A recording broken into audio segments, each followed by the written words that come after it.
Okay, we'll start. Om Gananam Tva Ganapatim Havamahe Kavim Kavinam Upamasravastamam Jyeshtarajam Brahmanam Brahmanaspata Hrunvannotibhis Dasadanam. Om Shri Mahaganadhipataye Namaha. Om Vrishabham Charshaninam Vishwarupamadabhyam Brahaspatim Varenyam. Om Tad Vishno Paramam Padam Sada Pashyanti Surayah Divi Vachakshuratatam. Om Shlim Bhim Jyotirbrahmaya Namaha. Can everybody say Hare Ramakrishna 3 times? Om Hare Ramakrishna, Hare Ramakrishna, Hare Ramakrishna.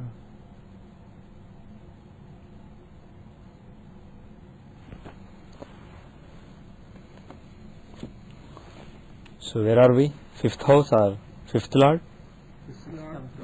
Should start 7th house, 6th Lord. 5th Lord in the 7th house, okay.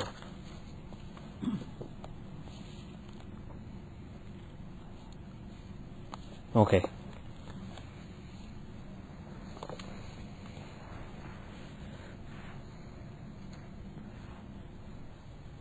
So we'll see the 5th Lord in the 7th house. Sute se saptame mani sarvadharma samanvitaha putradi sukha yuktascha paropakarane ratah. Sute se saptame mani. Sute se saptame. If the 5th Lord is in the 7th house, mani. Mani means he is a honorable, a respected person.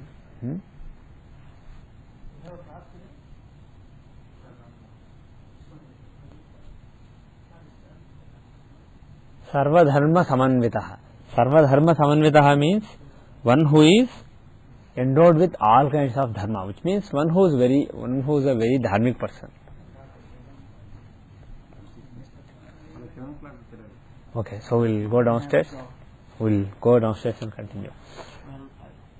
Schedule wise, I think they cancelled. They have the class today. How do I pause this?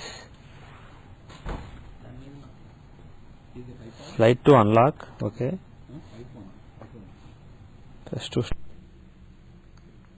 Okay. We'll continue. So where are we? Sute se saptame. We are in the 5th Lord in the 7th house. Okay, we'll continue. Sute se saptame mani sarvadharma samanvitaha putradi sukha yuktascha paropakarane ratah. Sute se saptame. If the 5th Lord is in the 7th house, mani means respected, honorable.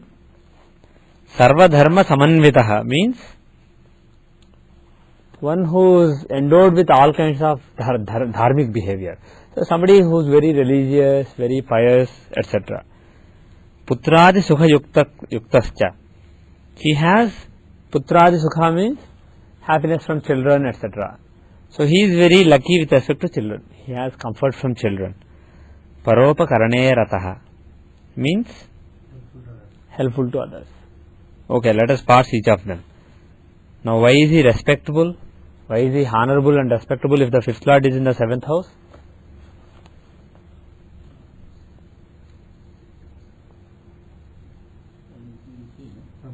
Why is he respected?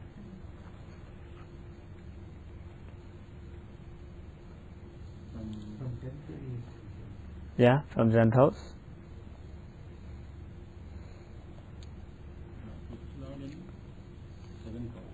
Lord in 7th house. Okay, 7th house is the house of interaction with people in the society, and for me 11th from 7th, and also 5th house is the house of recognition, etc. So there is a link between recognition and there is a link between recognition and interactions.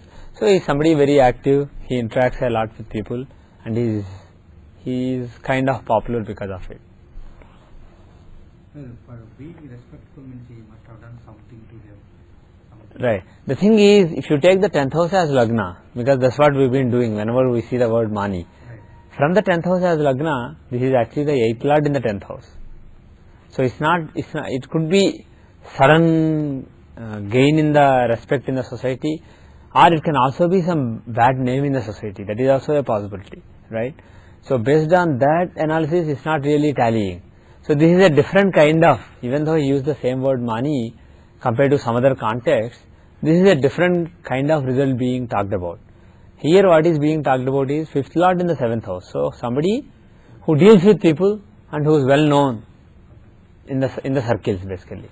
But people may or may not be thinking greatly about his accomplishments. He may or may not have accomplished a lot of things. Because 10th house, with respect to 10th house, this planet is not well placed. But with respect to 5th house and 7th house, the planet is well placed. So the context in which this result can be interpreted is different here compared to other verses we have seen. Sarva dharma samanvitaha. He is accompanied by all kinds of dharmas. He is very religious, very pious. Why? Yes, the planet has Argala on the 9th house. From the 9th house, taking the 9th house of dharma as Lagna, this planet happens to be the 9th Lord in the 11th house. Is the 9th Lord's placement in the 11th house good or bad? It is awesome. 9th Lord is 9th is protection, fortune, bhagya. So with respect to the 9th house of dharma, this planet shows the fortune of it. And he is in the 11th house of fulfillment. So it is absolutely awesome indication. So as far as 9th house is concerned, it is really blessed by this particular planet's placement. So he is very dharmic, very pious, very religious, righteous and all that. Putradi sukha yuktascha. He is endowed with progenic happiness from children. Why? Why putradi sukha? Well, it's the 5th Lord. 5th Lord shows what kind of children you have, right? He shows your children, and he is in a quadrant. He is well placed in a quadrant. Secondly, A5, if you see the tangible manifestation of the 5th house. If you see A5, where is it? 9th house. So Arudha of any house, if it falls in the 9th house or 5th house or any trine, that house, that Arudha is blessed. So there are good children. Moreover, if you take the 4th house of Sukha, this planet has an Argala. The 5th Lord is in a quadrant from Lagna and he has Argala on the 4th house of Sukha. So he is feeding the comfort of the person. He is making the person comfortable, happy, peaceful and all that. And of course his agenda is to give good children, give good results to children. So he is having an influence on his comfort. So he is happy with children. He is very comfortable and peaceful with respect to what his children are doing in life. Now Paropakarane Rataha. Why is he engaged in helping other people? How do you see other people helping other people? Well, other people is 7th house in general. So from the 7th house as Lagna, this planet is 11th Lord in Lagna. Is 11th Lord's placement in Lagna good? 11th shows fulfillment, gains, getting what you desire, right? So, and this is from 7th house, not from Lagna. So basically, he plays a role in people, other people, getting what they want, what they need, fulfilling their desires. So he helps in the fulfillment of other people's desires. So he is somebody who is engaged in Paropakara, helping other people, doing good deeds to other people. The next verse. Sute Sherandra Bhavasthe Swalpa Putra Sukhanvitaha Kasasvasa Samayuktaha Krodhi Sukhavadjitaha. Okay. Suteshe Randra Bhavasthe. Randra means 8th house. Whole. Randra literally means whole or vulnerability. It's basically the house of death, the 8th house. So the 5th Lord is in the Randra Bhava, 8th house. Swalpas Putra Sukhanvitaha. He is accompanied by Swalpa Putra Sukham. Means Swalpa means little. little happiness from children, which means not really. When you specifically say little, it means it's not much. So he's not really very happy with children. He has some unhappiness with respect to children. Kasa swasa samayuktaha. Kasa means cough. Swasa Kasa swasa means basically cough, allergies, bronchitis, asthma, this kind of breathing disorders. So he has difficult breathing, samayuktaha. He is accompanied by very problematic and difficult breathing. So basically breathing disorders he has. Krodhi cha sukhavajyataha. Krodhi means angry young man or angry old man, basically angry person. Sukhavarjyataha. Why are you laughing? I don't know if he has fifth lord in it. I think he does. I know, but I think he has fifth lord in the 8th house. He is Aquarius Lagna, Mercury in Virgo. Of course, it's not just fifth lord in the 8th, he's also 8th lord in the 8th. So, it's better. 5th and 8th lord in the 8th. He does have it anyway. But I didn't mean that when I said angry young man. When I said angry, I just wanted to add young man there. It could be old man also. And of course, Amitabh Bachchan is now very old. Krodhi, angry, cha sukhavarjyataha means devoid of any comfort, no, unhappy, uncomfortable, wretched person. Okay. Obviously, because 8th house is the house of death and house of anxiety, house of tensions, the trine lord going into a dusthana like 8th house, obviously the results will be bad results. Swalpa putra sukhanvita, not many children. Why? Why not many children? Tommy? House of death. Yeah, house of death. He is weak. Where is A5? In the other case, we said A5 is in the 9th house. Where is A5 here?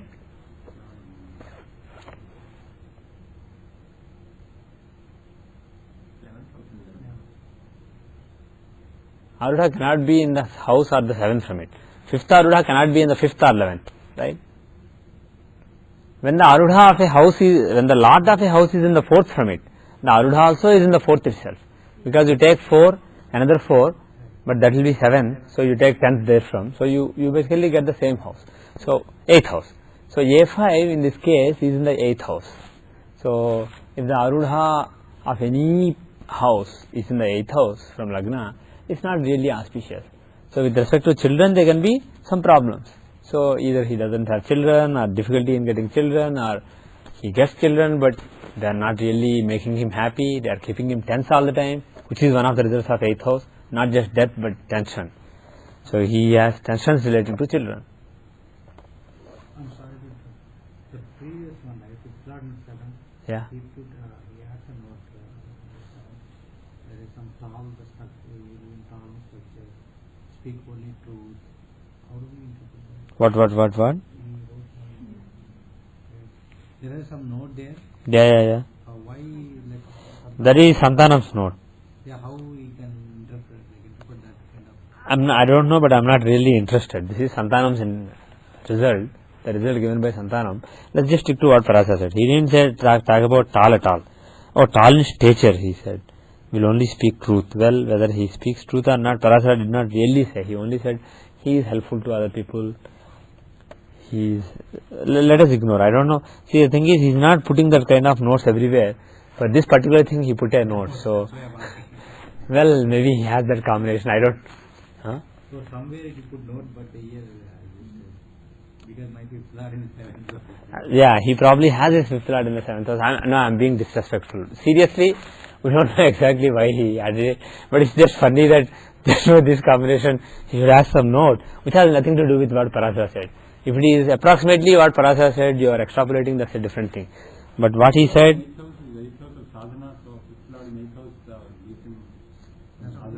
no, he's talking about fifth lord in 7th. There are already some good results, like he is helpful to other people, he is very dharmic. In addition, he said he is tall in stature, he will be honest in serving his employer, his dealings will be honest. Like that, he is basically adding some, he will only speak truth. Usually for speaking truth, 2nd house, Lagna, these are involved rather than 5th house, etc.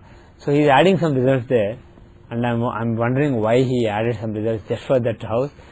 That's why I was just disrespectfully speculating whether he or whoever helped him with this translation had that combination and they wanted to feel good about the combination, or seriously that was a that was a mischievous note. But seriously, he may have actually culled out, when he was doing this work, he may have culled out some other classic like Bhavat Ratnakaram or something.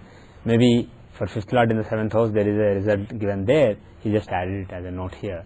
But the thing is, let us just ignore it, let's just stick to what Parasara said. But it's not really surprising. The person, honesty and truthfulness, I am not sure, but in general he will be a righteous person.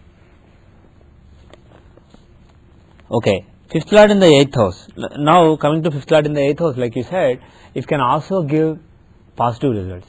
Fifth lord in the eighth house, see, I have my fifth lord in the eighth house. My Lagna is Virgo, the fifth lord Saturn is in Aries, and it was during the Saturn Dasha that all the materially good things happened to me, like coming state first, getting two BA degrees in Sanskrit, 1 BA degree in Hindi when I was 10 and 11, state first, going to IIT, coming to US, everything basically, getting a master's, all these things, and having a 9+ GPA out of 10 in IIT Madras, everything, all the academic distinctions, everything happened in the Saturn Dasha. Now the thing is, if the, pardon me? Even if he is debilitated, he has Nijabhanga Raj Yoga. Yeah. Not necessarily. If there is a Nijabhanga Raj Yoga, the planet who has Nijabhanga Raj Yoga can give the result of Raj Yoga. Not necessarily the planet who resulted in that Nijabhanga. So Saturn can give. But what I am saying is, he is saying one kind of results here. For fifth lord in the eighth, he is giving only negative results. But like he said working hard, somebody who can be workaholic, for scholarship. Fifth house is the house of scholarship. The lord is in the eighth house of working hard. Somebody who can be a workaholic, who can work hard to get scholarship, that is one of the possibilities. And fifth house is the house of mantra, eighth house is the house of sadhana. Somebody who can do intense sadhana, basically, somebody who can sit for a long time basically without worrying about anything and just do the mantra, that is a possibility. And in my case, fifth lord is scholarship, recognition for education. So fifth lord is, see, fifth lord in the eighth house will have Argada on the fifth house. So the lord has Argada. In my case, because it's Saturn, he also has Grahadrishti. So Grahadrishti and Argada. So basically fifth house becomes strong from that point of view. And of course, it's not just that. If you look at the house of education, he is in an Upsaya, he is in the third house. So there are other factors as well. It's not just this Rasi chart. But bottom line is, he ended up giving good results. So that is also possible. Fifth lord in the eighth will have Argada on the fifth house. So it can give good results. Also fifth lord in the eighth will have Argada on the seventh house and 10th house. Seventh house is the house of interactions. 10th house is the house of karma. And the fifth house is the house of scholarship. So the planet who has the key to your scholarship, he has an influence, a strong influence on your karma actions and your interactions. So maybe you will use your scholarship in your interactions and your karma. That is a possibility. So there are tens or hundreds of possibilities. What Parasara said is just one possible result. Now the other thing is Kasa Svasa Samayuktaha. He has breathing problems. Why breathing problems? Why problems relating to lungs, etc.?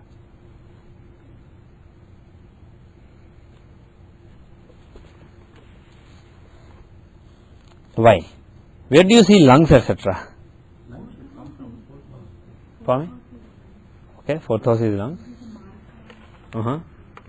Fourth house is lungs or third house is throat and lungs? Fourth house is definitely heart. Where do you see lungs and breathing system basically? Third or fourth? Yes. So third house is the throat and basically the upper respiratory tract. That whole thing is third house. So if you take the third house here, this particular planet who is in the 8th house of long suffering from Lagna, he is in the 6th house from 3rd house. So he can have ear problems. 3rd house is ears. He can have ear problems, and 3rd house is also throat. So he can have throat problems. he can have nose problems, he can have in general ENT problems, ear, nose and throat kind of problems, and especially respiratory tract problems. So this is definitely a possibility if a planet is basically in the 6th from the 3rd house.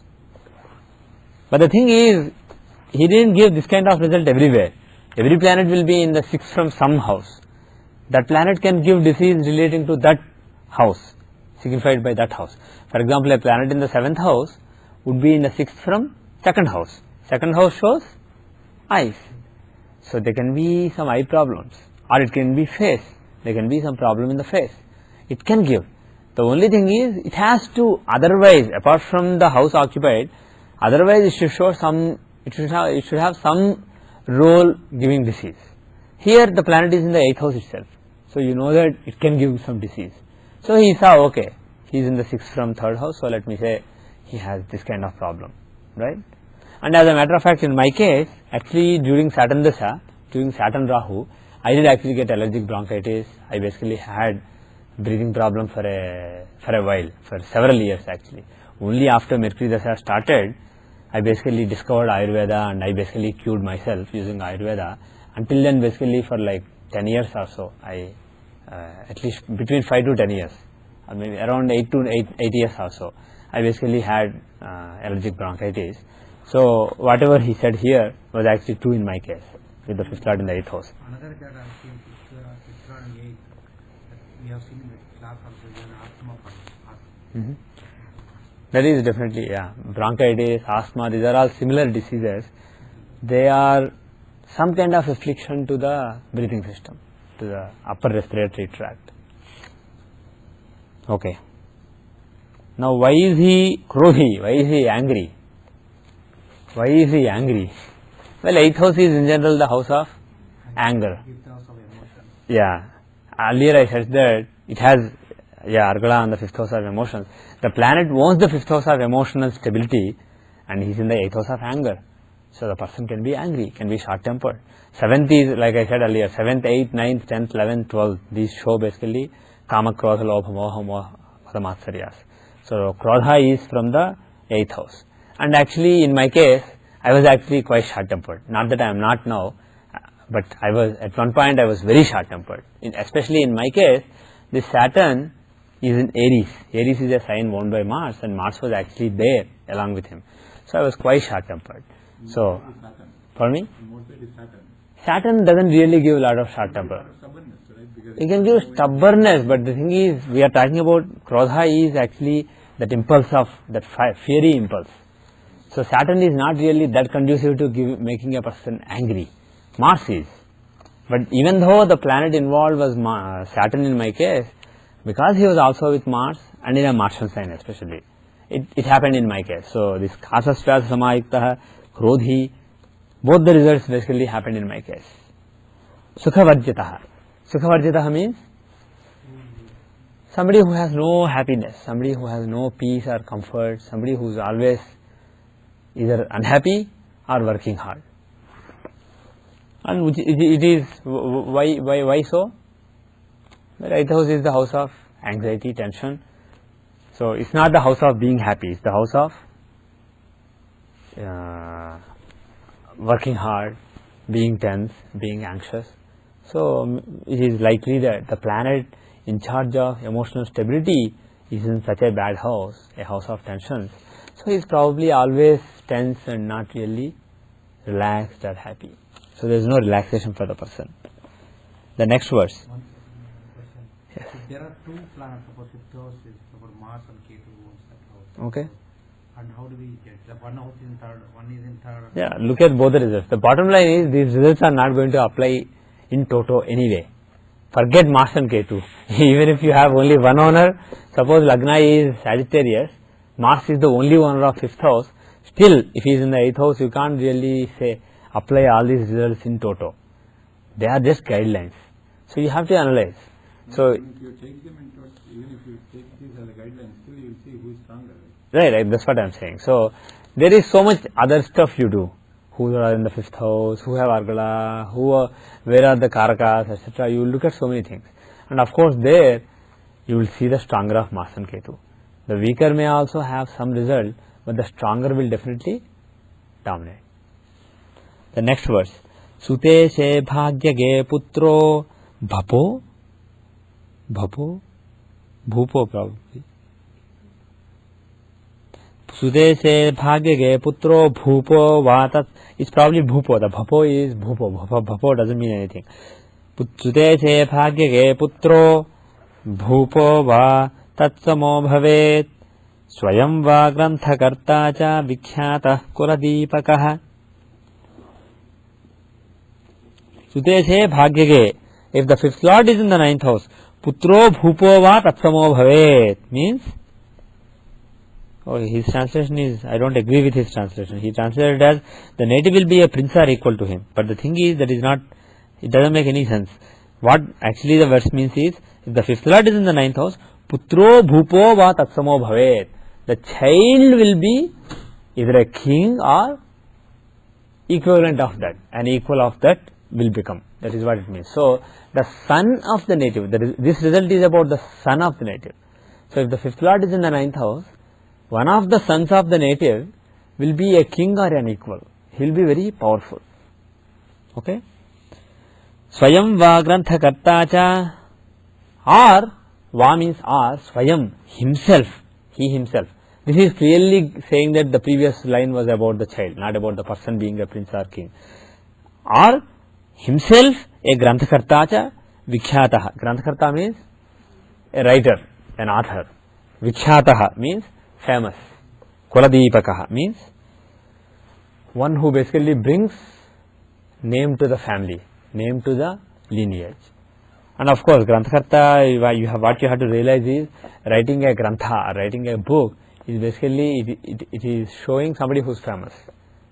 I mean, the emphasis is not really on writing a book, the emphasis is on somebody who is basically famous, who does things. In the old days, one of the very few ways to become famous was to actually learn a lot of things, and whatever you learn, put it in a book form, teach it to other people. That was basically a way to become famous. So that is why I believe he is using the word Granthakarta. Anyway, let's go back to the beginning. So if the fifth lord is in the ninth house, son is a king or an equal. Why? Well, ninth house is the house of fortune, and fifth house is the house of child. So all you can say is child is extremely fortunate. It doesn't necessarily mean he is king, but it means he is in a very good position in life. Children come to very good position in life. That's the bottom line. Pardon me? My father should have this. He's a king. Yeah. Son is a king. Right.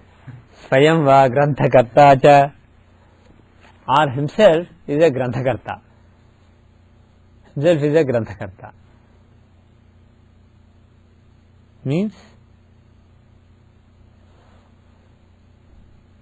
acha vikhyatah kuladipakah. So somebody who brings good name to the family. Why? Why is he famous? If the fifth lord is in ninth house, why is the person famous?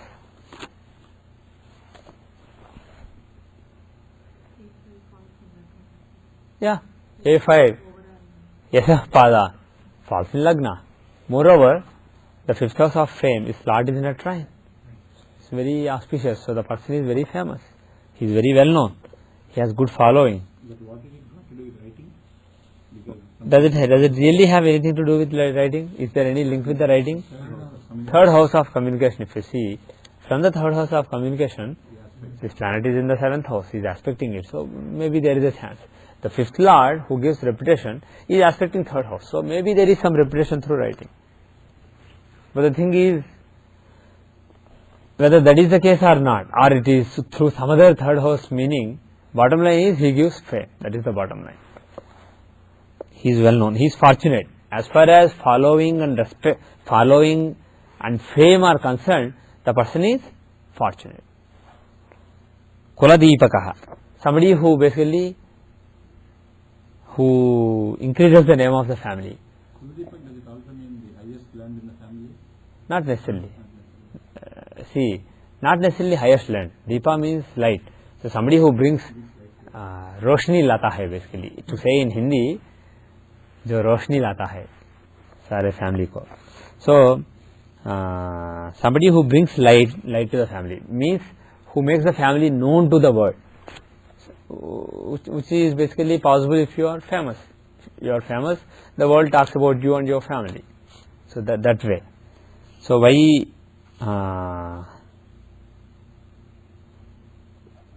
let's go to the next verse. Sute se rajya bhavasthe, will it be a good result or bad result? Can somebody guess? Fifth lord in the 10th house. Excellent. Yeah, there is a link between a trine and a quadrant. So Seshu's guess is that it's a good result. Anybody disagrees? Not really. Okay. Sute se rajya bhavasthe, raja yogo hijayate, aneka sukha bhogi cha, khyata kirtir naro bhavet. Sute se rajya bhavasthe. If the fifth lord is in the 10th house, in the house of kingdom, raja yogo hijayate. It results in a raja yoga. It results in combination of a king. Aneka sukha bhogi cha, one who enjoys various pleasures. Khyata kirtir naro bhave. Khyata kirti means one who has earned great fame. Naro bhave. So the person becomes. Okay. So why does it give a Raj Yoga? Well, it's not really a classical Raj Yoga, but it's kind of like a Raj Yoga because there is a link between trine and quadrant. Trine lord is in a quadrant. So, and the two houses, one is fame, the other is the kingdom, the accomplishments in the society. So you are accomplishing something and you are getting fame for it. So good for you. So it's a good combination. Aneka sukha bhogicha. Why is he enjoying all kinds of comforts? Where do you see comforts from, enjoyments from? Fourth. This planet is aspecting the fourth house. So a trine lord, the fifth lord, is aspecting the fourth house of sukha. So he is enjoying all the sukhas. He has all kinds of comforts. Of course, if you have a Raj Yoga, you will have all kinds of comforts. But especially in this case, because he is also aspecting the fourth house, he may be able to enjoy them. He uses the word bhogi, means one who enjoys, not just one who has. Anybody who has a Raj Yoga, anybody who is like, let's say somebody becomes a president or governor or some high post or CEO of a company, he will have a lot of luxuries at home, but he may not be able to enjoy them. He may be always struggling, always busy. But this person, because the planet also aspects the fourth house, not only gives a Raj Yoga, but aspects the fourth house also, there is a good chance that he will actually enjoy the comforts. Khyata kirtir naro bhave. The person will have earned fame. Why? Well, fifth lord is in a quadrant, fifth house is good, and from the fifth house has Lagna. Where is Lagna lord? In the sixth house, an Upachaya. So fifth lord is in an Upachaya from fifth house. So he accumulates fame. So various the following, reputation, etc. Pardon me? See, Lagna lord in sixth house is always good for Lagna. It makes the person strong. It makes the person, even if there are obstacles, he will overcome and he will conquer. It makes him a conqueror, Lagna lord in sixth. Here, taking the fifth house of reputation as Lagna, the Lagna lord is in the sixth house, right? So he is a conqueror of fame. So he basically accumulates fame. So he becomes famous, and then he becomes more famous, and then he becomes more famous. So somebody who is famous and also who has an increasing profile of fame. So that is why he uses the word Khyata Kirtihi. Instead of just saying famous, he says Khyata Kirtihi, one who has earned and accumulated a lot of fame. Okay. Another point. Yes. I have this combination. You have the fifth lord in 10th house? Mars, my fifth lord, Mars is in 10th house. Mars is in 10th house. So So the aspect I want to add here is the person won't enjoy material comforts. He will Yeah. enjoy the best from the 10th house, which is the karmic death. So from work I derive excellent pleasure. Good. So being the 10th house and it's aspecting the 4th, Yeah. he is deriving the pleasure from the work and not from the material comfort. Okay. This is observation. That is observation in your case. But the thing is, in some other case, he may actually also have a lot of luxuries and he may be enjoying. In your case, the planet is Mars basically. Mars is the planet of action. He is not really the planet of enjoyment. Suppose the planet in question was Moon or Venus or somebody, probably he will have good enjoyments as well. In general, for enjoyment, Moon and Venus are the Karakas, and depends on where Moon is, where Venus is, how Mars is linked with them. And in general, Mars is not a Karaka for luxuries and enjoyment. He is a planet for action. He is the planet of fire. And enjoyment is, what is the tattva relating to enjoyment? Jala tattva. Enjoyment is of Jala tattva. And Mars basically converts that Jala into steam. So he is not really conducive. But the good thing is, the fourth house, he has not only aspects, he is actually a friend of the fourth lord.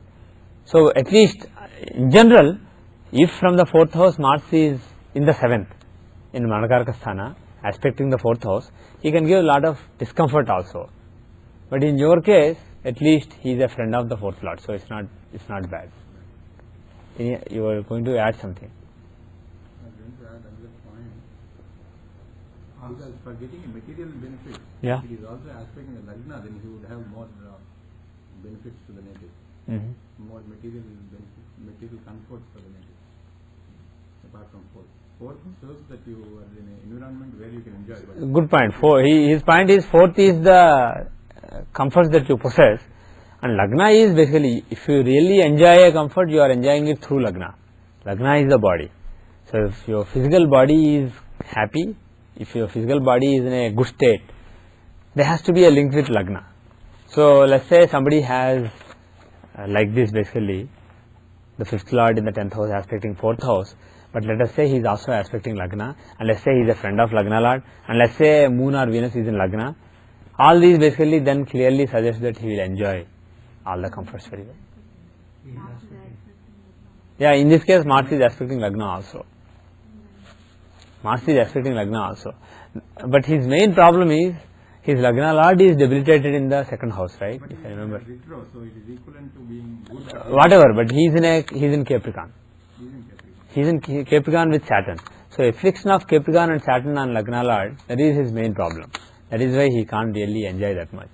That is his main problem. He'll bring Jupiter back to this. But the thing is, Mars in the 10th house, he is quite good. Mars basically, Mars and Sun, they get good Digbala in the 10th house. So there is a good Digbala. So basically, Mercury and Jupiter, where do they get good Digbala? Which quadrant? Lagna. And Moon, where does he get? Saturn? Venus? Good. Sun and Mars? 10th house. That is where they get Digbala. So with the fiery planets, Sun and Mars, they get Digbala. They get a directional strength in the 10th house of karma. They are the planets of action. They have fire. So if they are associated with the 10th house, that is good for karma. The person has some fire which is conducive to the work. Anyway, so he has that Mars in 10th house with a good Digbala. The next verse is Suteshe labhage jato vidyavan janavallabha granthakarta mahadaksho bahuputra dhananvitah. Suteshe labhage jato. If the 5th lord is in the 11th house, vidyavan, learned person, scholar, janavallabha means somebody who is liked by people. Somebody who is well liked by people, favorite of people. Granthakarta, an author of nice books. Mahadaksho means very capable, extremely capable. Bahuputra dhananvitaha, accompanied by a lot of children and wealth, different kinds of wealth. Okay, 5th lord in the 11th house. Why is he learned? Well, 5th lord is in a quadrant from 5th house and aspecting it, right? So 5th house is scholarship, so he has good scholarship. Vidyavan, Janavallabha, so scholar. And why is he liked by people? Well, from the 11th house of 11th house is the 7th house is other people, 11th house is the emotions of other people. So the lord of that house, from that house, a quadrant lord is in Lagna, 7th lord is in Lagna. So basically, around him, other people feel comfortable, other people feel happy, other people feel emotionally well connected with this person. So other people find it easy to connect with this person at an emotional level, at an interpersonal level. We have seen similar things basically having to do with the 11th house in other cases where the result given was liked by people. So yeah, For being liked by people, 11th house is an important house. Granthakarta, he is a writer. Why? Taking the third house as Lagna, he is in the 9th house of protection. So he is a planet who shows scholarship, and he is in the 9th house from, in the house of fortune from communication. So there is a good chance that he will use his scholarship to write something, or at least communicate with people. Mahadaksho means, I thought discipline. Daksha means discipline. no, Dakshata means capability, efficiency, capability, ability to do things. So why is he very capable? Well, 5th house is also the house of abilities. So 5th lord is aspect in the 5th house. So he is very capable of doing things, getting things done. And also because he has good interpersonal strengths with the planet in the Kamatrikona 11th house, people feel comfortable with him. He is very capable of getting things done and organizing, good organizational skills. Bahuputra Dhananvitaha, he has several children. Well, 5th lord in 7th house from 5th house, aspecting 5th house, so he has a lot of children. Dhananvitaha, why does he have a lot of money though? Well, 11th house is the house of gains, so 5th lord, a trine lord is in the house of gains, so he has a lot of gains. But to say he has a lot of money, second has to be involved. So from the 2nd house, what is going on? From the 2nd house as Lagna, this is 4th lord in the 10th house. It's basically good, nothing really fancy, but any planet in the 10th house of action from the 2nd house should give good wealth. But it's not like, oh, he'll be super rich. That is not what it's suggesting. Pardon me? Who has Argula in 2nd house? He has no Argula. He has reverse Argula. He's in 5th lord in 9th house. So he 5th lord in 11th house. 5th lord in 11th house. correct. 11th does not have Argula in 2nd house. From 11th it is fourth. 2nd is 4th. 2nd has Argala on 11th. The house of wealth has Argala on this planet. But this planet has no Argala on the house of wealth. Right? He has Argala on the 10th house. He has Argala on Lagna. He has Argala, please don't laugh. He has Argala on 10th house. He has Argala on 8th house, etc. But he does not have Argala on 2nd house. But the thing is, he has a 3/4 aspect on the 2nd house. You can say like that. There is a 3/4 aspect, the 4th house aspect that every planet has, 3/4 aspect on the 2nd house of wealth. That is there. But the thing is, so what we can conclude is, the link with the 2nd house is not that strong. I mean, being in a quadrant from 2nd house is good for wealth, but it doesn't mean he will be super wealth or something. It's not like a trine lord is in quadrant or quadrant lord is in trine. It's just 4th lord in 10th house. It's not really that great. So it's not 2nd house that is really dominating here. It's the 11th house. From the 11th house, a quadrant lord is in Lagna. So 11th house, it's basically talking about gains. It's like whatever he tries, it works basically. Like to use a Telugu saying, Patindi Bangaram Kavatam. Whatever he touches becomes gold basically. That kind of touch he will have. That is what we are talking about when we say he is accompanied by wealth. And where is in this particular case, however, there is one thing basically, one link with the 2nd house. Where is A5? The Arudha of the 5th house, the Kirtipada. Can somebody tell me where is A5 in this case? 2nd house of wealth. So the Arudha that shows his fame, his tangible fame, is in the 2nd house of wealth. So he is actually known for his possessions, his property, his wealth and his resources. He is known for his resourcefulness. So whether he has a lot of wealth or not, he is actually known as a wealthy or resourceful person. Okay. The next verse, the last verse for the 5th lord. Then next class we'll go to 6th lord. Sute sevyaya bhavasthe jatah putra sukhodjitah tapta putra yuto vaso krita putranvitothava. Sute sevyaya bhavasthe. If the 5th lord is in the 12th house, jataha, a person born like that, putra sukhodjitah, jatah putra sukhodhyatah. Such a person will be, putra sukha means happiness from children. Ujjita means one who has been left by that.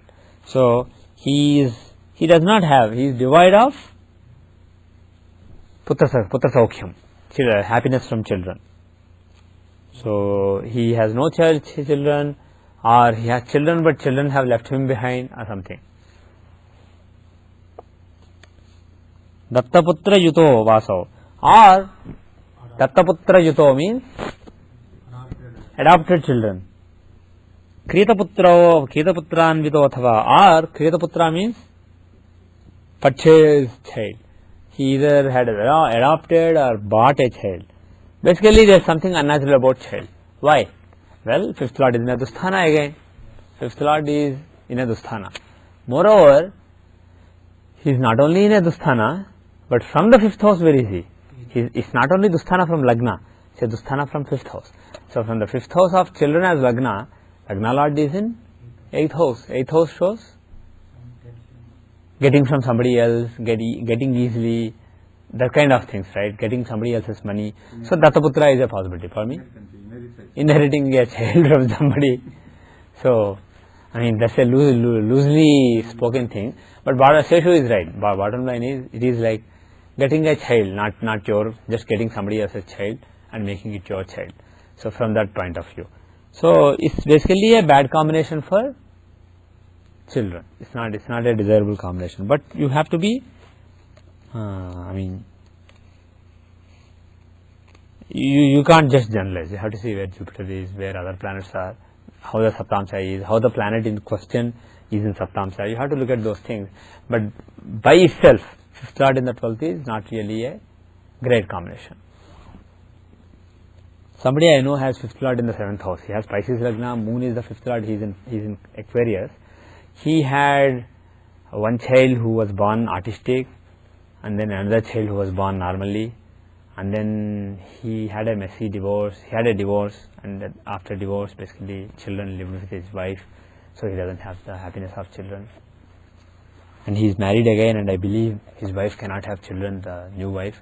So basically he has some problems with children. So this is true in one case I know. But in general, this is a very fundamental result. Fifth lord in the 12th house.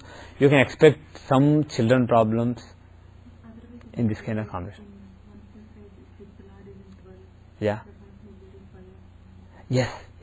Fifth lord in the 12th house can make the person, the house of bhakti, fifth, the lord of that is in the 12th house of giving up, of surrender.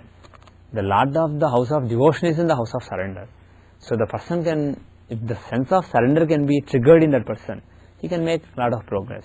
Also from the fifth house of scholarship, the lord is in the 8th house. You can say he has no scholarship, but it can also mean scholarship in occult, scholarship in 8th house kind of things. So astrology, other, the example that I gave, Moon basically the fifth lord in the 12th house Aquarius, that person is a very good astrologer, very famous astrologer. So it can give scholarship in occult subjects. So there are obviously positive results also. But the thing is, with respect to children, unless there are redeeming features, there can be some bad features with respect to children. One second. So with that we will end. We will do an example. Can you turn this on? Oh, this is off. Hello? Namaskar. I am actually in my astrology class, Manish. Okay. Yeah. Okay, tell me. Okay. Sure. Okay.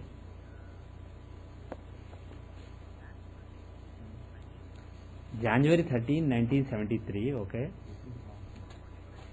4:45 a.m.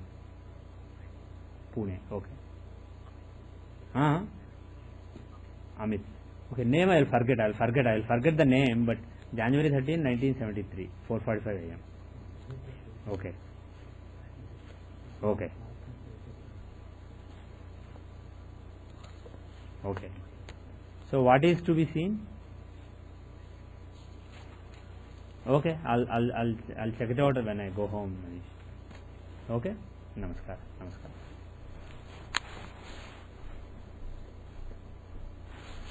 Okay, ఇది of అయిపోయిందండి, I don't know why. అపోయింది అంటే మీరు close చేసేటప్పుడు ఇది battery వస్తుంది. ఓ, ఇది close చేస్తే battery అవ్వదా? ఓ, No, no, that was sleeping. That's not off. for a while I could see the charge going. Because it was in the sleep mode. It was gone. I see. But when it goes to hibernation, sometimes the USB ports don't work, don't get power. Only network port, not in the screen. Okay, I don't know, you guys will figure out what happened, but when I tried to press this record button, it was completely white screen. Maybe it was just it. Please come back now. Now it's back, so probably it's fine. మీరేదో ముహూర్తం పెట్టా అన్నారు చూడండి, అది చూద్దాం. ముహూర్తం అబ్బాయి ఇది కూడా కావాలా? నక్షత్రం చెప్పండి చాలు. మహానక్షత్రం. Magha, okay. And I set for March 22nd. Actually, I start recording. Maybe. So still recording. It says low battery, dismiss. There's something there, then use the back. Oh, this is not working now. అందులో ఉంటుంది sir కరెక్ట్గా. ఇది problem వచ్చిందండి. This, yeah, it actually stopped recording. Now it went into not the record mode but the only charge mode. I think Boot, it basically got turned off. ఇది switch చేసినప్పుడు కాసేపు అయ్యాక ఇది బేసికలీ పవర్ ఆఫ్ అయిపోయింది. అప్పుడు ఇది ఇంకా ఉన్న ఛార్జ్తో రికార్డ్ చేసిన సేపు రికార్డ్ చేసి దిస్ బేసికలీ డెడ్. ఇది పవర్ ఆఫ్ అయిపోయింది. నవ్ యాక్చువల్లీ ఇది ఆన్ చేశాక మళ్ళీ probably because I press the button it got powered on. Now have to, it went into that mode, is it? yeah, but the thing is probably it has no charge, so I won't be able to boot it with directly. It's like last time. Yeah, so we'll probably have to go with this, whatever the quality is. So just try it. Yeah. Oh, actually it is up. Next time ఇంక class ముందు కాస్త charge చేయాలి madam. Yeah. అన్నం పెట్టి రావాలి. Okay, we'll continue. Okay. So చెప్పండి sir, March 22 అండి. మార్చి 22, 2009. 2009. And What is this? this is Muhurta for Udugu. Okay. And 8:32 is what I said it. 8:32 a.m. AM. Yeah. And the place is Duncansville. DUNCANS. VILLG. Yeah. In Which state? Pennsylvania. Oh. So okay. So we are going to look at a Muhurta example. Seshu basically set a Upanayana Muhurta. Upanayana means the sacred ceremony. Muhurta for somebody with Magha Nakshatra, moon in Magha. And the Muhurta is March 22, 2009, 8:32 a.m. Eastern daylight. Is it daylight already? Oh, I see. Now they are doing in March itself, 2 weeks earlier. Okay. The Eastern daylight saving time, 4 hours west of GMT. Duncansville, Pennsylvania, which is 78 degrees 26 minutes 3 seconds west, 40 degrees 25 minutes 24 seconds north. Okay. We have done. Oh, I didn't do anything. It came up by itself. Cool. I didn't. I have a basic question. Yeah. See, when we said the government decided, okay, let's move the daylight savings back by, or we'll move it forward by 3 weeks or 4 weeks. Yeah. So now we are sitting in the second week of March. Right. Suppose if it is just a decision, suppose they don't do it, it's sometime in April, Yeah. March and or April. So that way this will become an hour ahead or before. Right. Right. So is that really going to matter? How does it reflect to us? Oh, of course. If the person tells us the time is 8:32, unless you know whether the time zone is 4 or 5, you won't know the exact planetary position. So you have to know what it is. So by taking, Suppose they are using daylight saving time, but the astrologer who's calculating, he doesn't know that they are using daylight saving time. So the moment in time, forget what you are calling it, 8:32, 9:32, 8:45, forget what you are calling. Unless in the linear scale of time, unless you locate it correctly, you will not get the planetary positions right. So the Lagna, planetary positions, everything will be wrong. So you are specific time you are talking. It doesn't time. You are talking about what? back with respect to time, Yeah.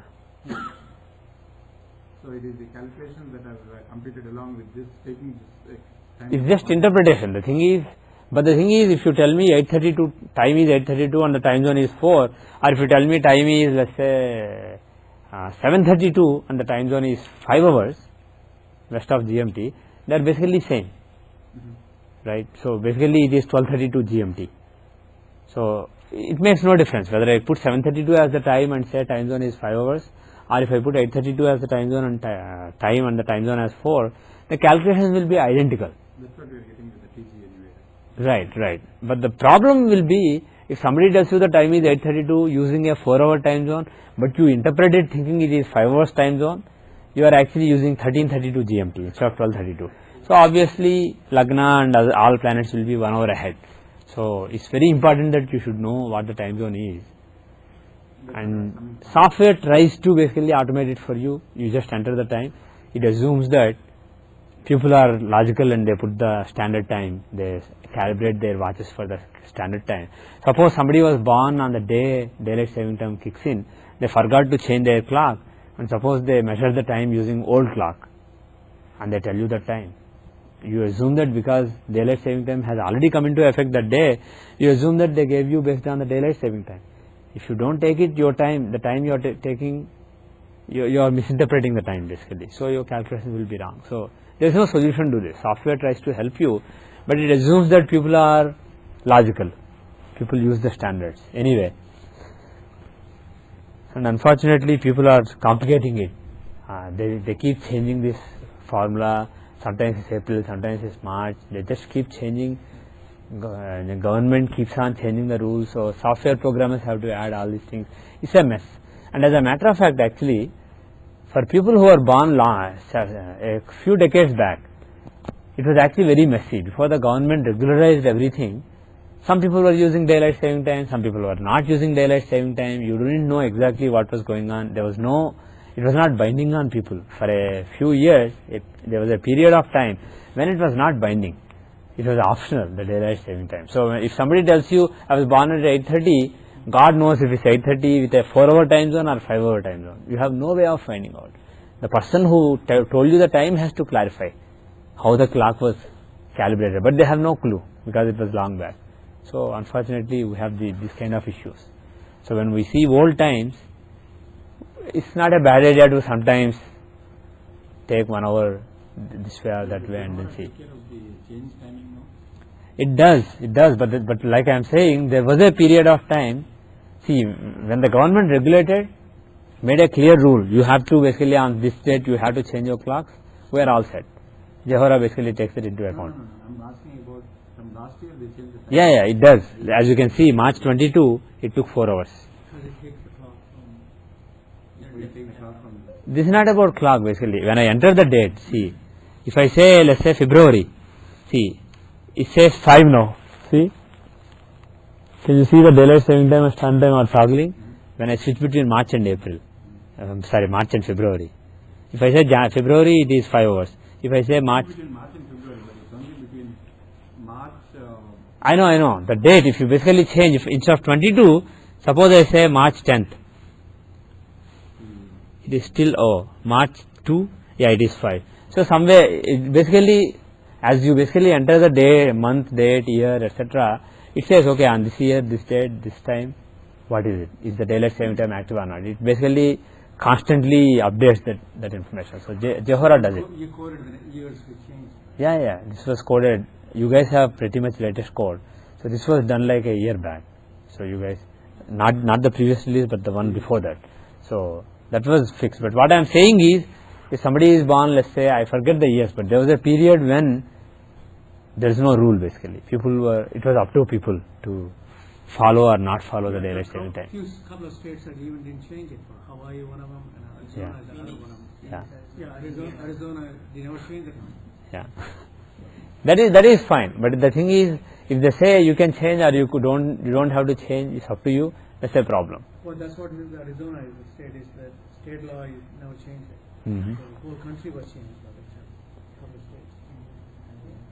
Indiana, basically, there are some streets, on one side of the street it is one time zone, other side another time zone. It's a total mess. And the thing is, actually, the way I coded it, I had to basically there is actually a complicated curve in terms of the longitude, latitude. On this side of the curve it is one time zone, on the other side. Other places it is basically a straight line. But in that place it's a very complicated, messy curve. You need the exact longitude up to seconds basically, degree, minute, second, and that decides whether the daylight saving time is there or not. Anyway. It's a mess. Happy with most thing, almost everything. Yeah. Except Chandrabala. Okay. Chandrabala, what is the problem? Because this is 6th house from the natal moon. Is that what you are saying? Okay. It's not a big deal. Okay, let us see the muhurta. Is this a good muhurta for Upanayanam? Shravana Nakshatra is good. Okay. Sharana happens to be Kshematara. Okay. So he is a Magha Nakshatra person. Ketu, Shukla, Ravi, Chandra. So that is Kshematara. Shravana is a star owned by moon. So because the natal star is Ketu star, Ketu is Janma. Venus and Sun are Sampat and Vipat. Moon and Mars are Kshema and Pratyek. So moon Tara is Kshematara. So Shravana is a Kshematara, and that is good. Kshema basically means well-being, prosperity, well-being. And another thing I looked at in this is he wants basically, he had health issues. We looked at his chart long Yeah. back one. Yeah. He had health issues and they wanted Muhurta which is good for the Okay. So Okay. I looked at clean Lagna Suddhi and Saptama Suddhi, 6th and 8th planets on both D1, D9, D6. There is one fundamental problem. The way I look at it, when I see this chart, there is one thing that really makes me unhappy. Sun in 12th house. Yeah, but whole year Jupiter will be debilitated. We can't do anything about it. Sun in 12th house. Moon is with Rahu, yeah, that is also true. Rahu is at 12 degrees, Moon is at 19 degrees, Jupiter is at 23 degrees. So Jupiter is closer to Moon than Rahu. Moon here, Jupiter here, Rahu here. So Moon is actually, I will say, he is with Jupiter rather than Rahu. So it's not a big deal. It is not desirable, but it's okay. It's moreover, they are the 4th and 9th lord. 4th lord of Sukha, direction, and 9th lord of guidance. So not bad. There is another thing that I am really unhappy with. Lagna lord is in Badhakasthana, right? Lagna lord is in Badhakasthana with the 6th lord of obstacles. But then, for both the planets, yes, for both the planets, 11th house is not a, even though it's Badhakasthana, 11th house is the house of fulfillment of desire. And they are aspecting the 5th house of mantra. This is basically a mantra, mantropadesha muhurta. So, but the problem is the mantra sthana, the main karya sthana is 5th house, But when you are doing Upanayanam. but what happened? And Savita is sun, yes, I actually I noticed that and I chose Vrishabha instead. yeah, But in trying to adjust the timing a little for D6, yeah, it went here. okay, It was like 8:45 or something. It changes in a few minutes. okay. We will not talk about alternatives right now. Just look at this. So the 5th house, when you are giving a muhurta for a mantra, if the mantra lord is in Manakarka sthana, is it desirable? Not really. But the only redeeming factor here is, this is the 12th house. 12th house of surrender and upasana. So the 5th lord of mantra is in the 12th house of moksha. So that way it is not that bad. That is the only redeeming factor. But otherwise, also Saturn is in the Badhaka lord is in the 5th house. When you are doing a 5th house, Shuddhi, Saptama Shuddhi, Lagna Shuddhi, all these things apart, this is a muhurta for mantra. So mantra should be pure. The house of mantra should be clean. Badhaka lord is there, right? Badhaka lord shows all kinds of obstacles. So Badhaka lord, that too Saturn, he being in the 5th house, he is not really strong in the 5th house. He is strong in Upachayas, 3rd, 6th, etc., 3rd, 6th, 11th. So Saturn's placement, and also Mandi and Gulika, the whole evil gang is in the 5th house of mantra. And in addition, the lord of that house is in Manakarka sthana. So my feeling is, based on this, it is unlikely that he will get anywhere with that mantra. When you give Gayatri mantra to this kid, and this person on that day, yeah, I thought somebody would be in Vrichabhaga. Somebody is. Moon is in Vrichabhaga also. The Lord of Sukha, Moon, who is afflicted by Rahu, like you said, but redeeming factor is Jupiter, he is in Vrichabhaga. He is very close to Vrichabhaga. In general, when key planets are in Vrichabhaga, It is not and moon is very important. Sun and moon, luminaries are very important in any muhurta. And moon being in Mrityubhaga is very bad idea to actually pick a muhurta like that. Okay. So I am not really excited by this muhurta for these reasons. And the reason that you outline, moon being in the 6th house from the natal moon, it's not really such a big deal. Not a big deal. I mean, for moon being in the 6th from natal house is not really that bad. He's all right. 6th moon is all right. How is the choice of, for these purposes, how is the choice of taking Janma Nakshatra for this one? Janma Nakshatra? How is the choice of taking Janma Nakshatra? Janma Nakshatra is usually not preferred, but for Upanayana it's not that bad. Yeah, it's not that bad. So what tithi was it? Krishna Ekadashi. Okay. But Yeah. In general, they actually prefer Shukla Paksha rather than Krishna Paksha. But the thing is, it's not, I mean, Krishna Ekadashi is fine. But Krishna Ekadashi, moon is almost zero basically. Moon is very close to being gone. Very close to new moon basically. So usually they prefer when moon is half or more. Usually. But you can't really go by, if you want to go by everything, then they say Uttarayana, it should be Uttarayana, it should be this, it should be that. It becomes very difficult. But that is one of the recommended things. So here, moon is in Krishna Paksha, he is actually in the waning half, close to new moon, and he is afflicted by Rahu. He is in an inimical sign, he is in the house of an Adhishatru, and he is in Mrityubhaga. So moon is very weak, and sun being in Manakaraka Sthana is weak. So both the luminaries are actually weak. So that is actually undesirable. how is it moving to? Okay, so you want to try moving it. Okay. Do you guys have any? In a few minutes, and I put it there, but then Yeah. it became See, into an moon is in Mrityubhaga, meaning for a few hours on this side and that side it will still be the same. So we will have to basically take something else. So let us hypothetically say one day later or one day before. How will it be? The one day later is Dwadashi, not really desirable. One day before will be Uttarashada Vipattara. Tarabala will not be there. So this is the problem. When we do Muhurta, when everything basically clicks in place, you basically select, but then you see something is bad. Then you have to basically change, then all the things have to basically click together. So it's a bit of problem. But let's see. Suppose we go a few days before. Let's say we go to Saptami, 4 days before, right? Suppose we do this. It is Ashtami actually.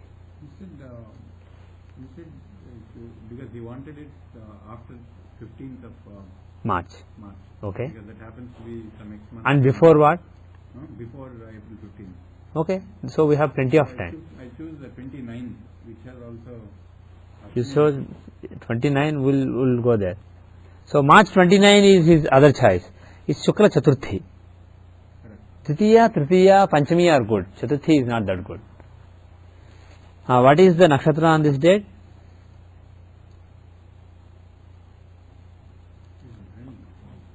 Nakshatra is Bharani. How is Bharani? Bharani is in general Yamadharmaraja's nakshatra, not really preferred for most things. It is the nakshatra of death. But let's see what Tara it is. Sampat Tara, right? Bharani is Sampat Tara. 2 days later, suppose we do. March 31, let us say. Then, it is Shashti. So let us say 1 day before. March 30, let us say. If you say March 30, it will be Shukla Panchami. Right? Shukla Panchami is not bad. It is a good tithi. Panchami is a tithi owned by Jupiter. It is a good tithi. Moon is exalted. Moon is strong. Sun still remains to be in Madhakara. No. Lagna we have to still fix the Lagna. What will be a good Lagna? Shubha Lagna. Okay. He likes Vrishabha Lagna. Do you like Vrishabha Lagna? Mars will be in the 10th. Ketu will be in the 3rd. Saturn will be in the 4th house. Jupiter, Rahu in the 9th house. How about it? Not bad actually. Let's say 10 o'clock. So let's say March 30, what Tara is it by the way? Kritika. Is it a good Tara? Unfortunately that's a Vipat Tara. So Tara Bala is not there. was the formula you were calculating Tarabala? Because Ketu nakshatra is Dharma nakshatra. So Ketu, Shukra, Sun. You know the Vinchotri Dasha order, right? So Ketu, Venus, Sun, Moon, Mars, Rahu, Jupiter. Like that you count. So 1 good, 1 Janmatara, 2 good, 3 bad, 4 good, 5 bad, 6 good, 7 bad, 8, 9 good. That is the formula. So good, Janmatara, good bad, good bad, good bad, good good. Right. So that is how you. So if you remember the Vinchotri Dasha order, you can quickly see. So here it is Sun Tara. Natal is Ketu. So Ketu, Venus, Sun. Sun is the third. So that's Vipat Tara. So Tarabala has bombed. So other things are reasonable, but Tarabala has bombed. Now if you want Tarabala to be good, you have to basically,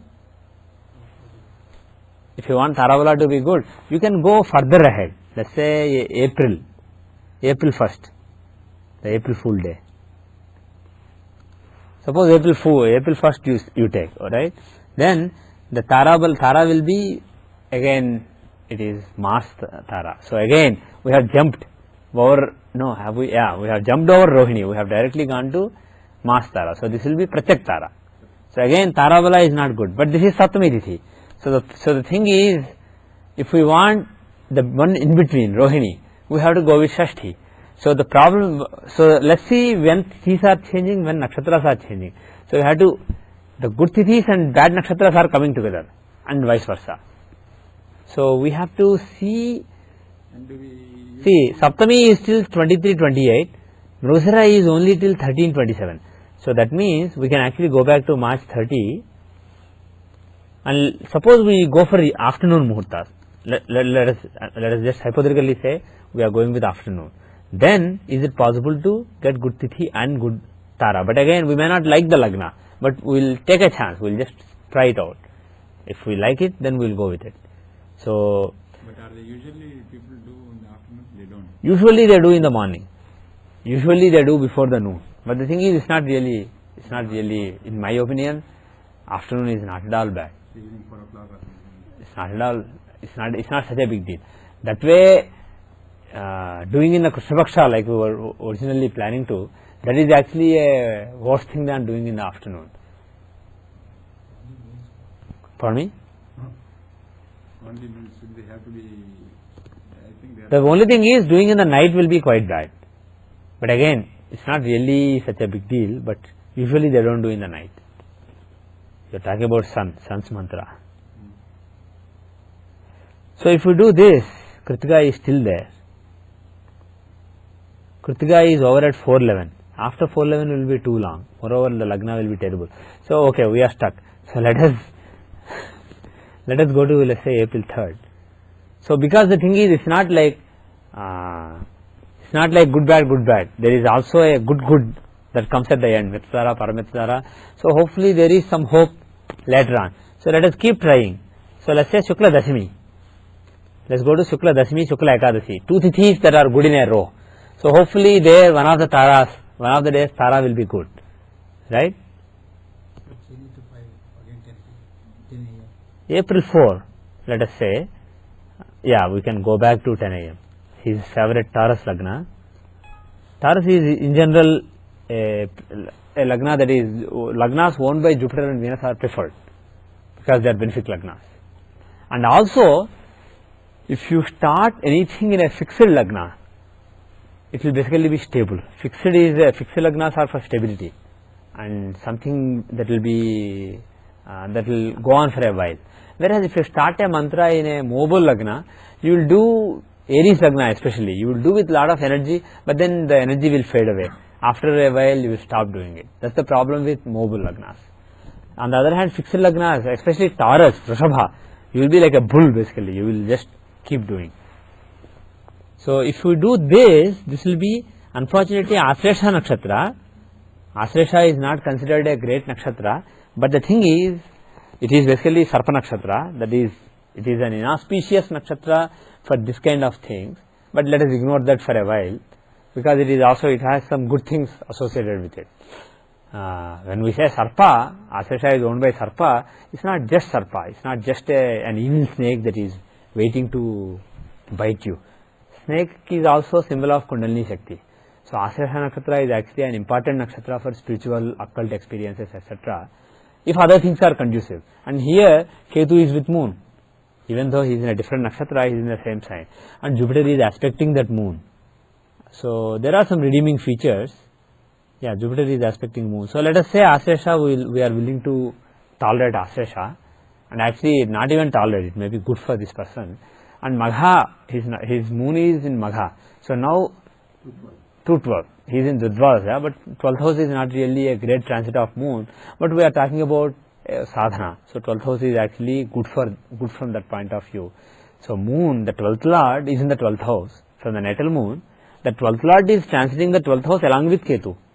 So given that this is a mantra of Desha, 12th house is important. 12th house of Upasana, 12th house of Moksha is important.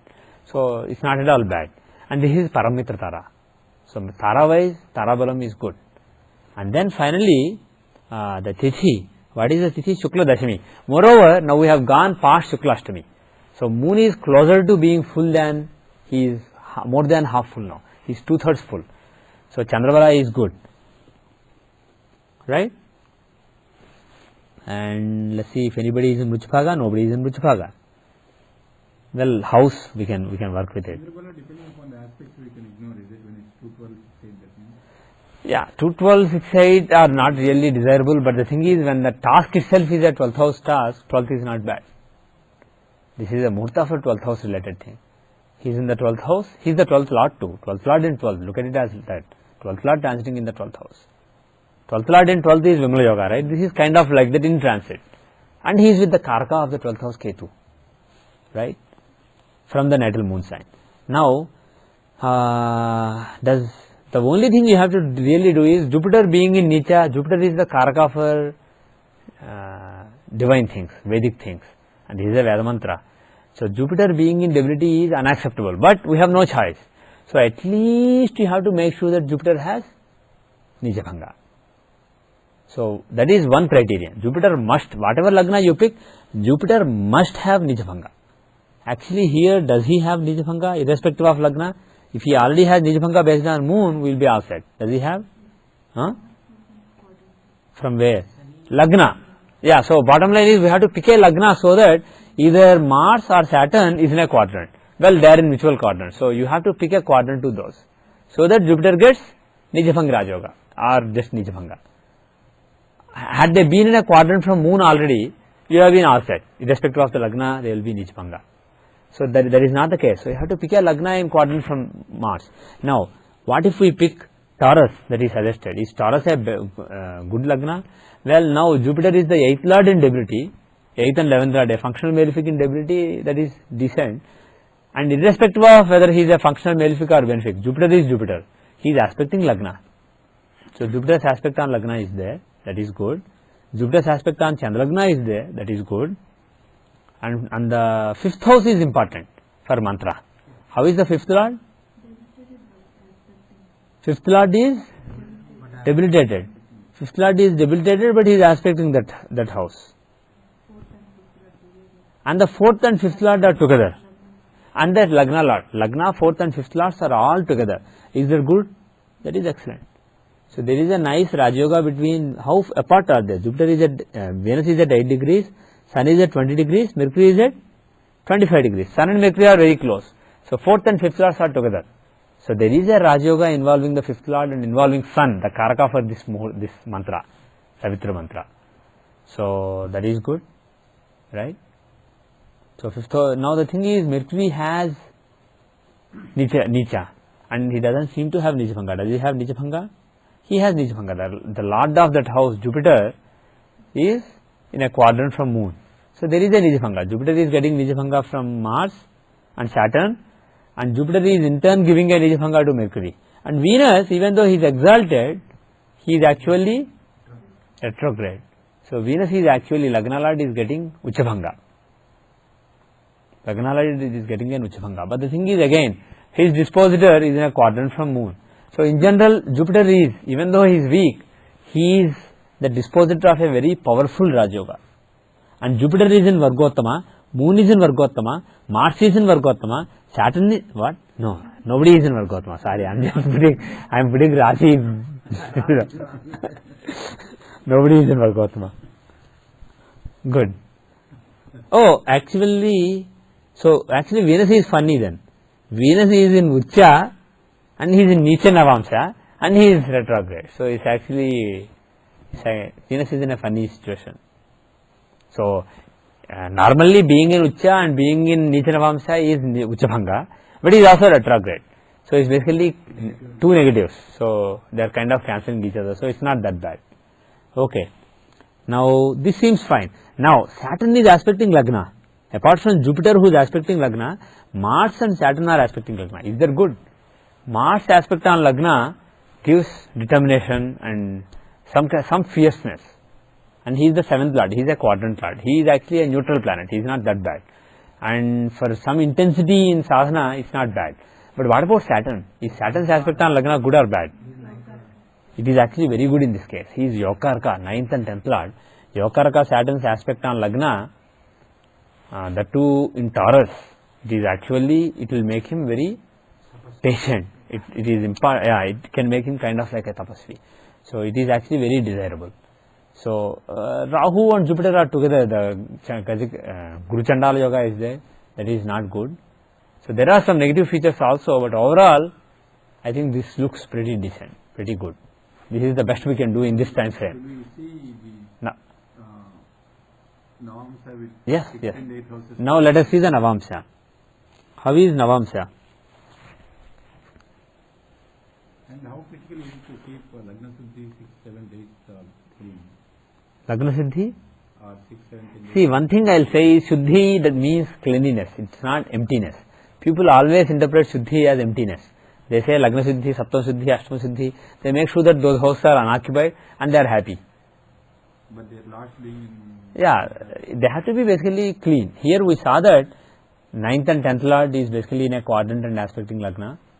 And 9th house, even though there is Rahu also there, at least it has Jupiter there with a Nijbhanga. So it is reasonably clean. And 5th house is aspected by the 5th lord who has Nijbhanga. So it is clean. 5th house has Shuddhi. Lagna, it doesn't have Mandya or Gurika or anybody or evil planets. And in general, good planets are aspecting it. Either functional benefics or Jupiter is aspecting it. And its lord is actually in a good Raja Yoga. So I will say whatever Shuddhi is required is there. My main problem with this Muhurta is Jupiter and Rahu combination in the Dharmasthana. Rahu is in Manakarka Sthana. That is my complaint. But the thing is, we can't really fix a perfect Muhurta. So let us compromise. This seems like the best we can do in this time period. And let's just quickly check the Shashtyamsas. Where is the 9th lord? 9th lord is Saturn. He is in Saumya Shashtyamsa. So that is good. So 9th lord, 9th is the house of Dharma. So 9th lord Shashtyamsa is good. He is in a good Shashtyamsa, in Saumya Shashtyamsa. So that is good. So in general this seems good. Now the only thing I will do is I won't go into Shashtamsa, Ashtamsa, Rudramsa, all the Amsas. But make sure Rashi, Navamsa, Drakana and Trimshamsa. These are the Rashi, Navamsa are basic charts when you are looking at Muhurta. Look at Drakana and Trimshamsa also. Drakana shows how things will play out in the long run, and Trimshamsa shows any big problems that may come up. So look at those. So how is Navamsa? if somebody is interested in their health, Yeah. does this affect their health? Muhurtas like this, or should we look into D6? D6 is not, see, Muhurtas, in Muhurtas actually we are supposed to use only, we are not supposed to use Shodasvargas for Muhurtas. That is only for natal horoscopy. So you can look at it from Rashi chart itself. In the Rashi chart, look at how the 6th house, how the Lagna, etc. are. So Lagna Lord is actually in the 11th house with giving good yoga with the 5th Lord. So it doesn't really show big problems for the health. Right? Now let's see Rashi, Navamsa, Trimshamsa is already here, Drakana is here. Let me also put Dvadashamsa. Okay. Let us see these. How are things?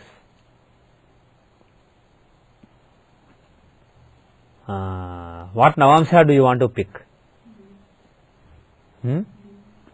Leo. Okay, she wants to pick Leo. Yeah. Very good. So let's say 10-10. So if you pick 10-10, Lagna will be, Navamsha Lagna will be Leo. So Taurus Rashi, Leo Navamsha. So this is basically Mrugashirsha Nakshatra. Lagna will be in Mrugashira. Jupiter is the 5th and 8th lord in Lagna. That is good. That is good, and he is Jupiter at the end of it. And mantra lord is in, mantra lord Jupiter is in the Lagna. And 12th lord of devotion, surrender, moon is in the 5th house. Saturn and Ketu, 2 male fix in the 3rd house, and Sun, another male fix in the 6th house. And Lagna lord in the 6th house. So these are all well placed.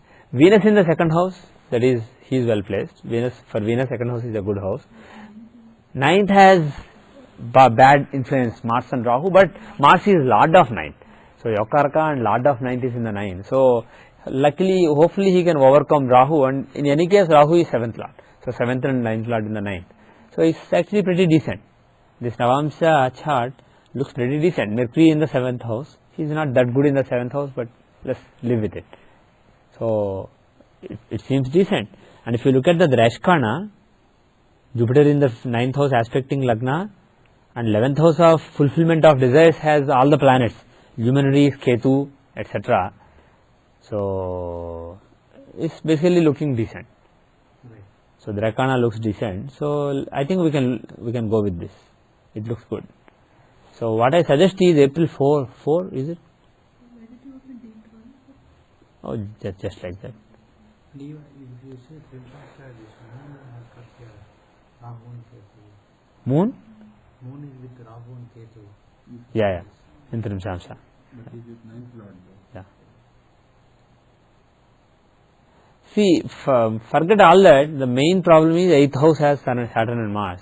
8th house is you should basically focus on 6th, 8th in the Trimshamsha. Any serious afflictions there, you have to be concerned about. Here Saturn and Mars are in the 8th house, so that is bad. But in the Rashi, neither of them is actually an evil planet. They are not troublemakers. Mars is a Kendra lord, Saturn is a Yokaraka. Had the troublemakers of the Rashi chart, like somebody in Vankarasthana or 8th lord or 6th lord, if he happens to be in the 8th house or 6th house in Trimshamsha, then you are assured that that planet will give some suffering based on this Muhurta, which is not the case. So Trimshamsha is, if you want to pick a perfect Muhurta, it will never come. You will have to do your Upnayanam when you are like 1000 years old. So the thing is, you basically compromise, and here this is not a bad compromise at all. So like I said, what you have to really look for is in the Trimshamsha, the troublemaking planets, and in the Rashi troublemaking planets, if there is a confluence, if there is a commonality, then you are in trouble. It is not the case here.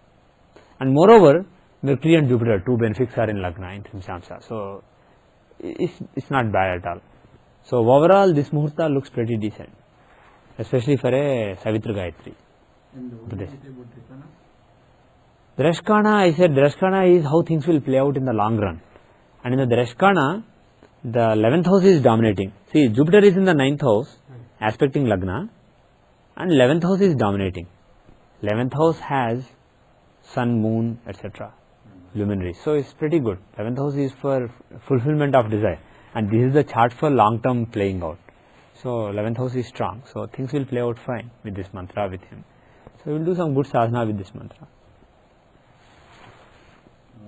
Even in the Rashi, 11th house is dominating. The Raj Yoga that we mentioned actually happens in the 11th house of fulfillment of desire.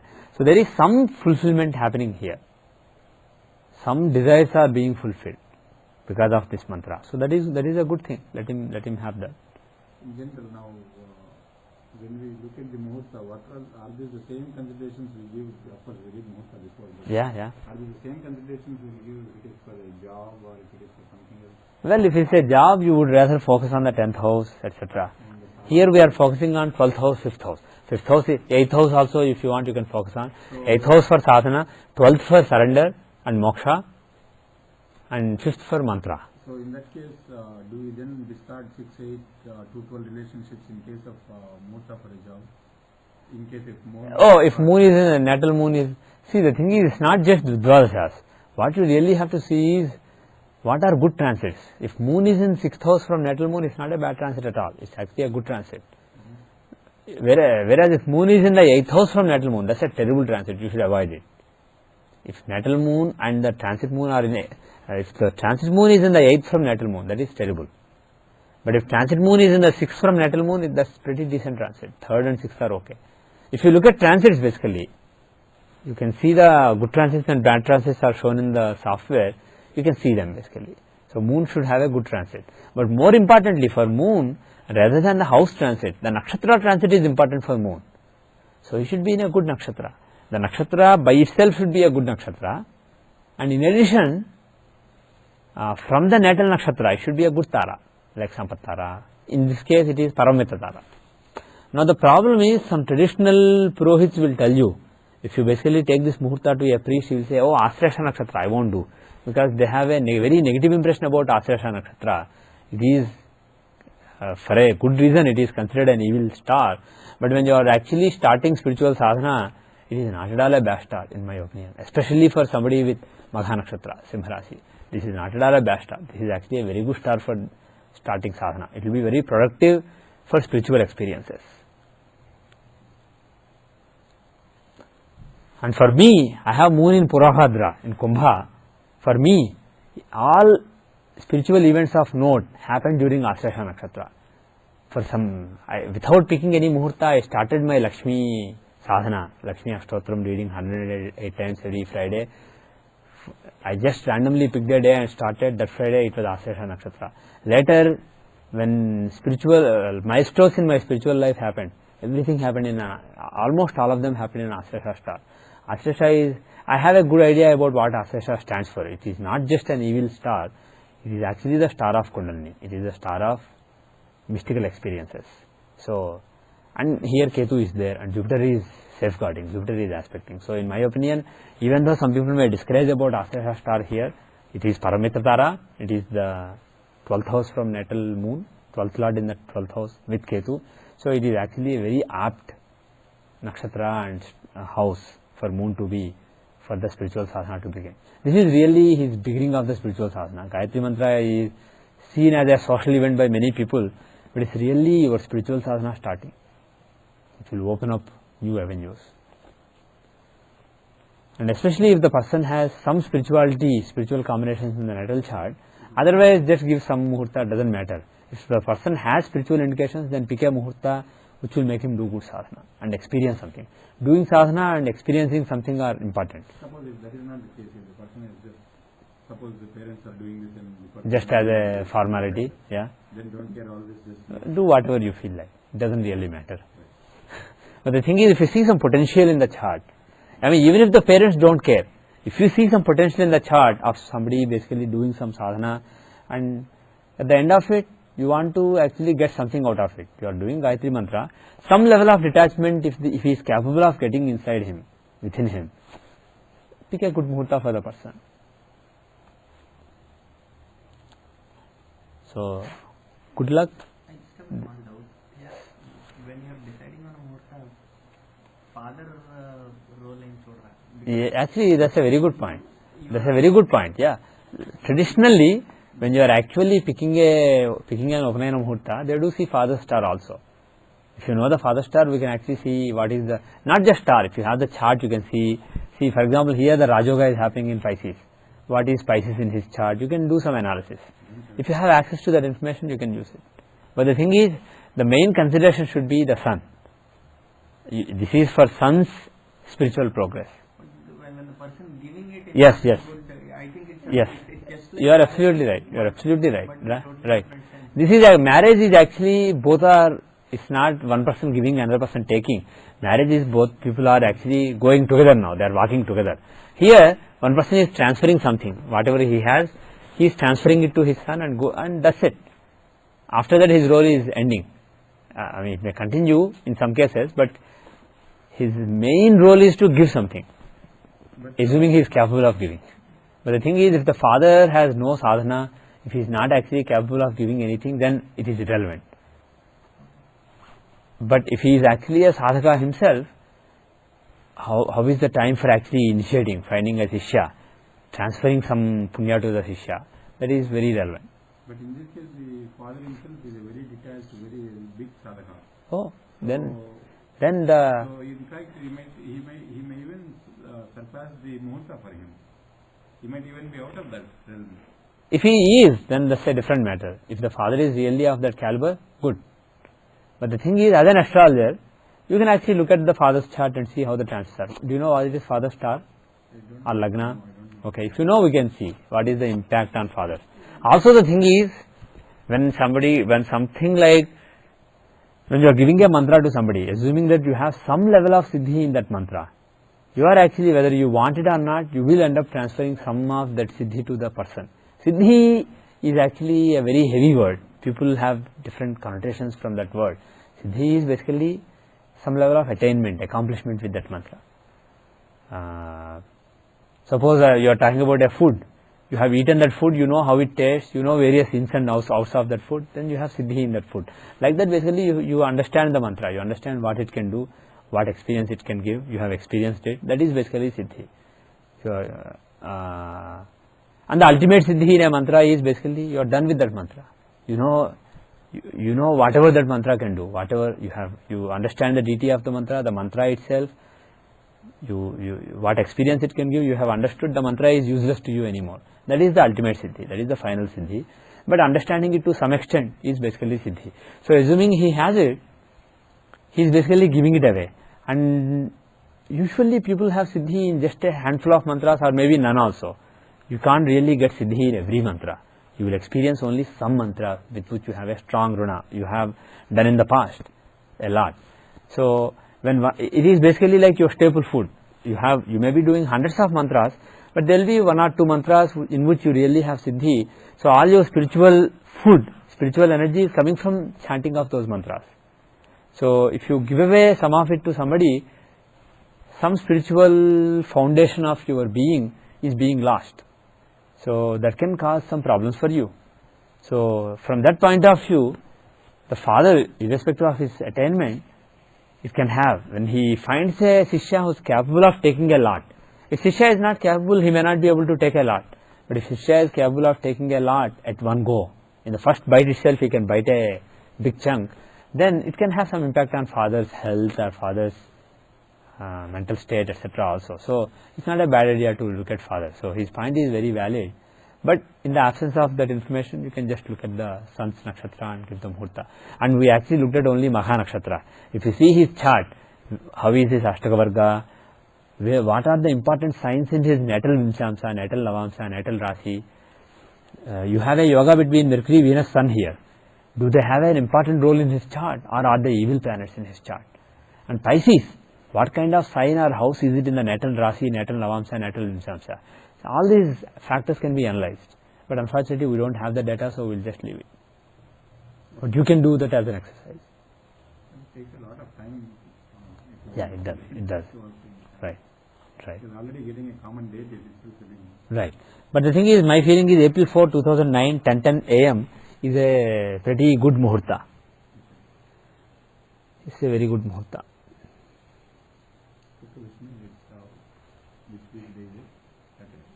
Yeah.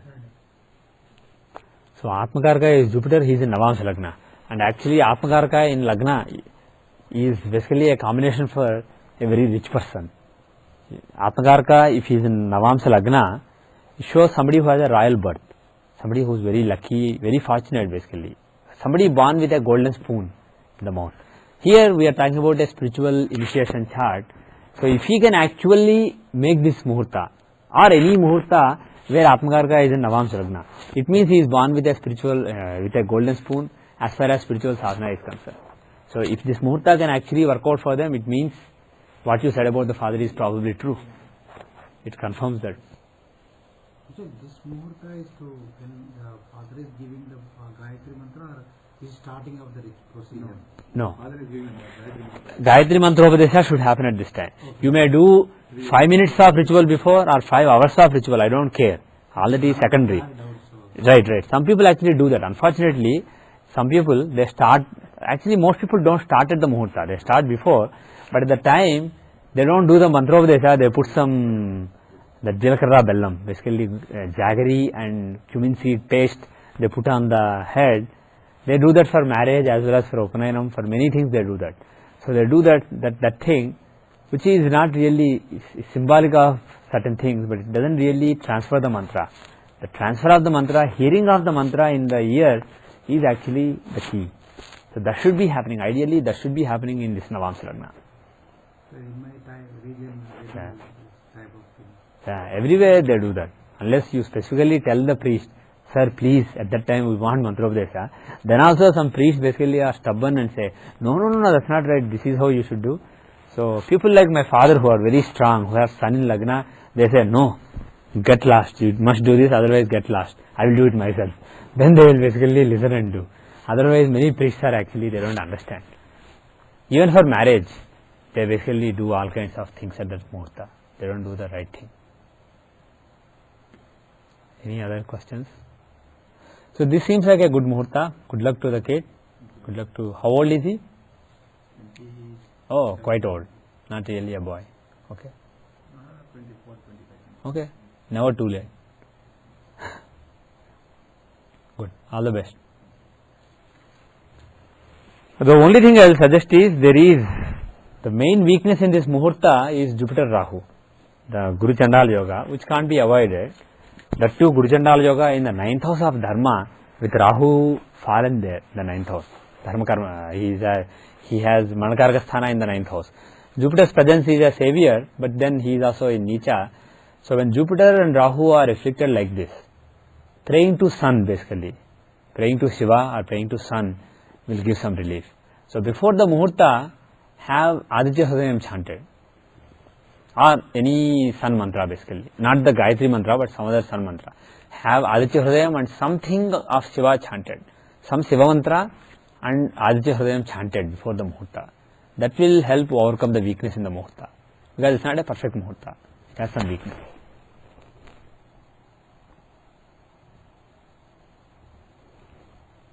So related to this, some looking at the chart, when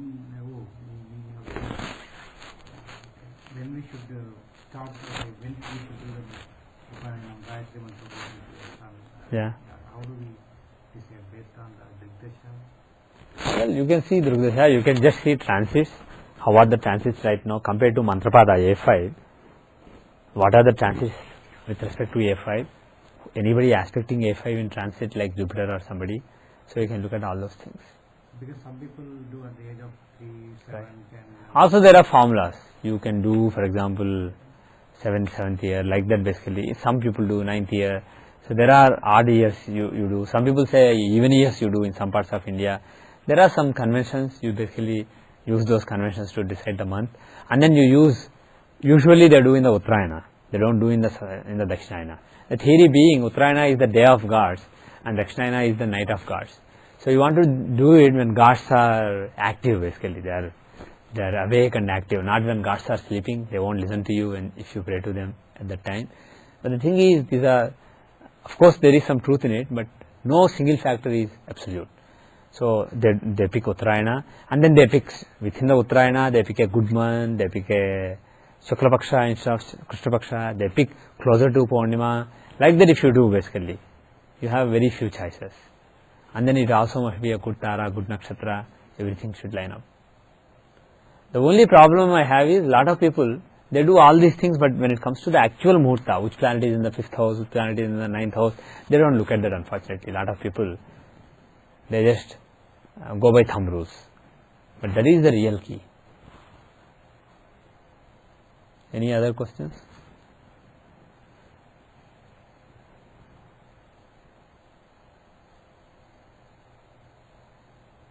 Okay. So all the best to your, so they live in Pennsylvania? Yeah. Okay. Good luck. So with that I will end the class.